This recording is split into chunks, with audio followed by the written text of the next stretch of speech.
Cool to Korero, that's what comedian Mike King believes when it comes to dealing with at-risk youth. Mike and Tupou have spoken to thousands of people around the country in their sessions, all with the aim of empowering youth through the dark times. And as you'll find out, Mike and Ty both had very different journeys to get here. They're both with us now. Thanks for coming in, guys. Morning. Tell us first of all, at-risk youth. I mean, I guess we use that as quite a broad term. You travel around the country. What sort of kids are you dealing with, Mike? High school and intermediate kids. So Ty and I, we go in there and basically Cool to Korero is about getting kids to talk out loud about their problems rather than doing the self-talk that we all do. And so I open up the discussion really. It's my part's kind of comedic. I talk about my life and about the conversations I had with myself growing up and about wanting to be part of the popular group and sitting at the looking at the popular group by myself going, wow, it'd be really good to be in the popular group. You can't be in the popular group. Look at the size of your head. You can't be in the popular. So it's kind of the self-talk that you get and where that leads to.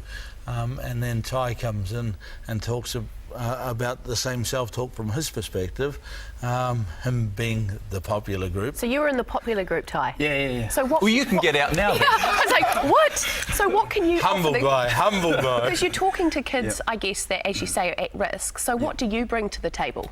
I think it's just opening up the kids that are in that situation, that are popular, letting them know that everybody's got problems. Like, doesn't matter whether you're popular or not. Because, I mean, even though I was popular at school, but at home I was quite vulnerable. Like, you know, I was really disconnected with my family. So by opening that up, it makes them understand that it's okay.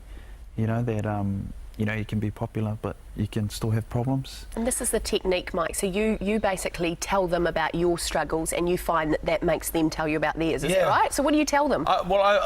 We fell into it by accident. You know, I was just telling a few older people at first through my Nutters Club about my problems, and I just found that other people, rather than smash me like I thought they were going to, go, oh, you're weak and, you know, you're not a Kiwi bloke, they all came and go, I have the same problems, and they opened up. So we tried it in schools and it works. You know, the main problem in New Zealand when we're dealing with young people as older folk is we want to fix everything.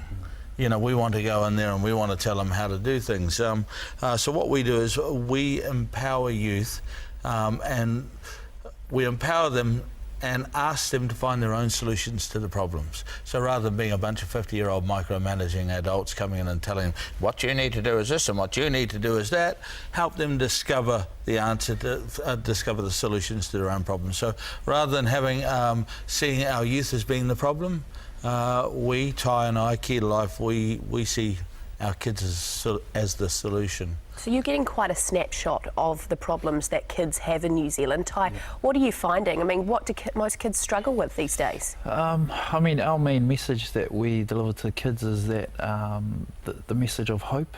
We're finding that a lot of kids are going to school, you know, with a brick in their bag already. You know, they want to be an astronaut, for example, and it's already distinguished before they even get to school. So what happens is, while they're at school, they've got no hope. So we see it quite common with kids when we give them compliments.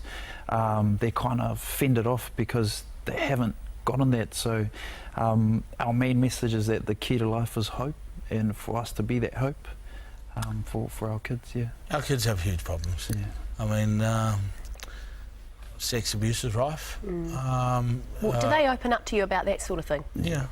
One-on-one or in front of their peers? One-on-one? Yeah, so what we do is we go in and we talk.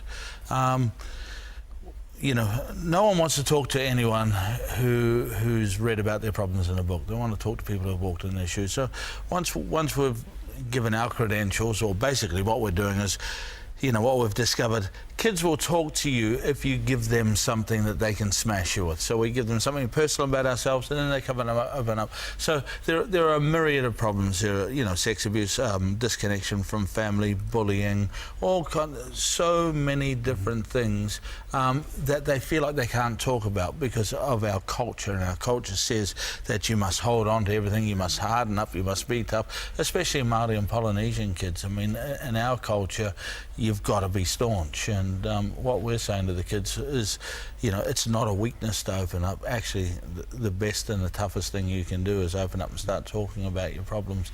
And out of that, other kids see that it's okay to talk as well, and then if we can create this discussion, we create a better society for our kids to live in. Well, guys, glad to hear that it's working. Mike King, Tai Tupou, thank you for joining us. And just quickly, if a school wants to get involved in this and they're not already, what do they do? Key to Life Charitable Trust on Facebook. On Facebook, Key to Life Charitable Trust. Thanks, guys. Cool. Thank you.